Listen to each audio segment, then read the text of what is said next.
Nestled on the edge of a sprawling ancient forest lay the village of Hollow Creek. The village was quaint, almost unnervingly so. Its silence was profound, broken only by the rustling leaves of the woods that loomed, always loomed.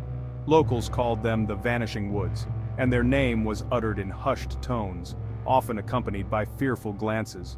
The villagers of Hollow Creek were a weathered bunch, their faces etched with a certain kind of wary respect for the woods that bordered their lives. They knew the stories, the whispers of people who ventured in and were never seen again. The forest was more than just trees. It was a living, breathing entity that held ancient secrets, secrets that whispered on the wind. Even on the sunniest of days, when the rest of the world basked in warmth, the Vanishing Woods remained shrouded in an unsettling twilight. Into this world stepped Jack, a young man who scoffed at the tales and legends that were the lifeblood of Hollow Creek.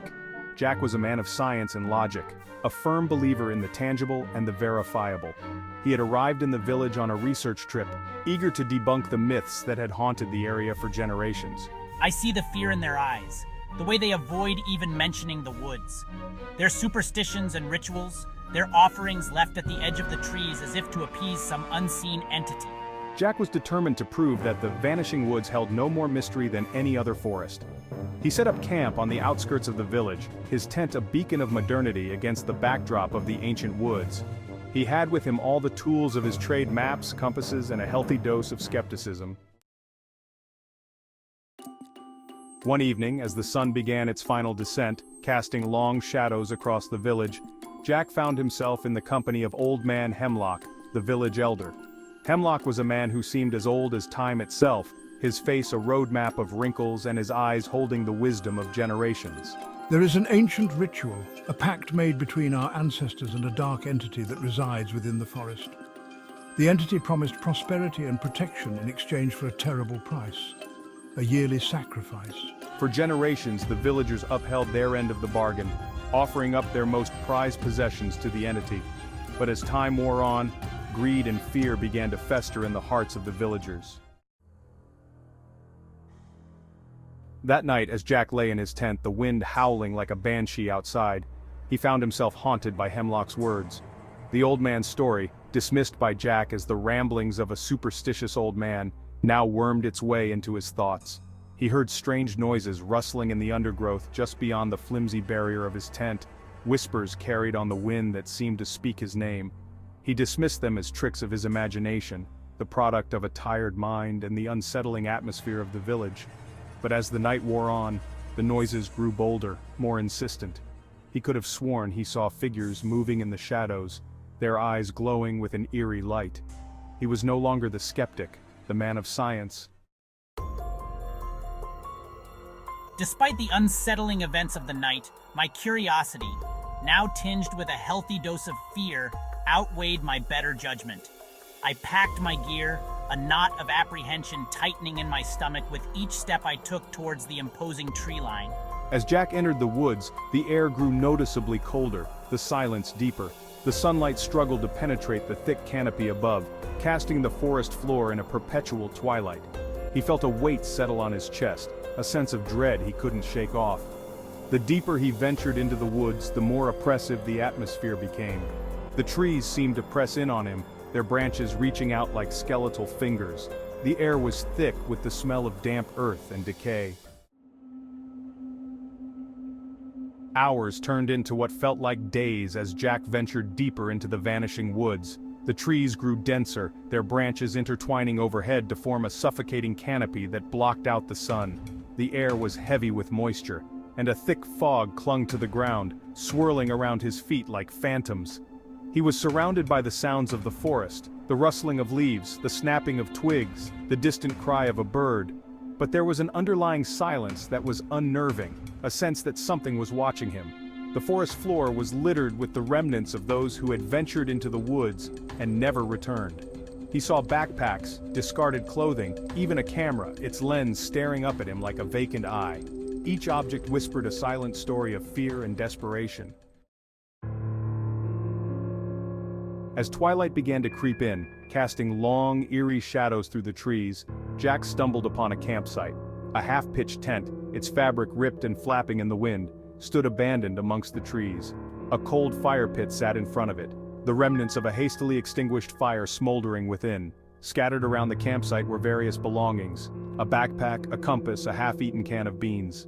The scene was eerily silent, frozen in time, as if the occupants had simply vanished into thin air. A chill ran down Jack's spine as he surveyed the scene, his mind conjuring up images of the campers being dragged screaming into the darkness. He picked up the compass, its needle spinning wildly, unable to find north. He had a feeling, a deep-seated certainty that whatever had happened here was far from natural. As darkness enveloped the forest, plunging the campsite into an inky blackness, Jack found himself face to face with a figure from the shadows. It emerged from the trees, a wisp of smoke given form, its edges blurring in and out of existence. Its eyes glowed with an eerie internal light, and its voice when it spoke was a low, mournful whisper that seemed to seep into his bones. Leave this forest. An ancient evil resides here, feeding on the fear and despair of those foolish enough to enter its domain. You are in grave danger. Turn back while you still have the chance. Jack, though terrified, found his voice. He demanded to know who the figure was, what it wanted. The answers you seek lie at the ancient oak, but some truths are best left buried.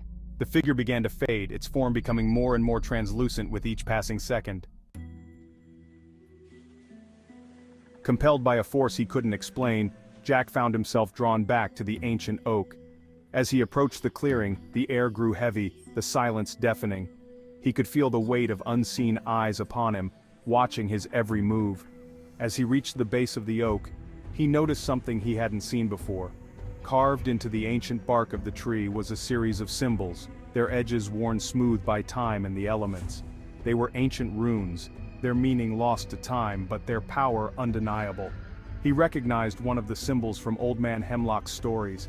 It was the mark of the entity, the dark force that resided within the woods. As he stood there, paralyzed by fear and fascination, the forest around him erupted in a cacophony of sound and fury. The trees thrashed wildly, their branches whipping through the air like angry serpents. The ground trembled beneath his feet, and the air crackled with an unseen energy.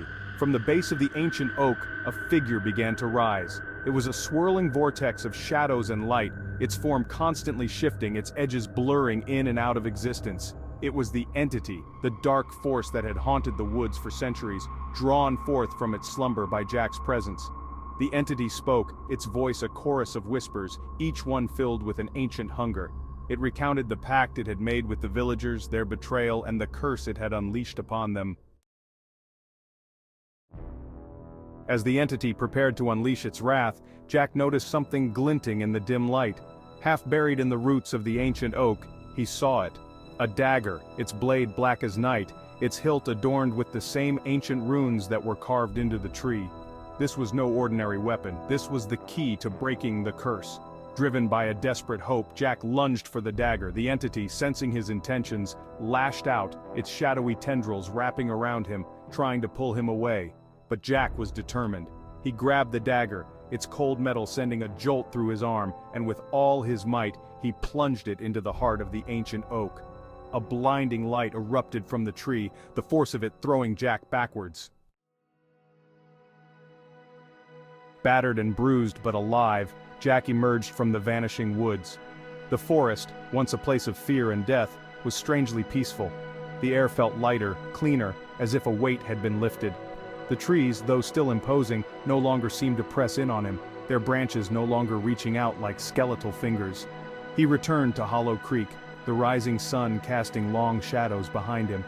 The villagers, their faces etched with a mixture of fear and hope, gathered around him, eager to hear what had transpired within the depths of the forest.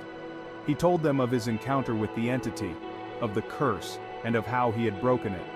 The vanishing woods would forever hold a dark place in the history of Hollow Creek, a reminder of the pact their ancestors had made and the price they had almost paid.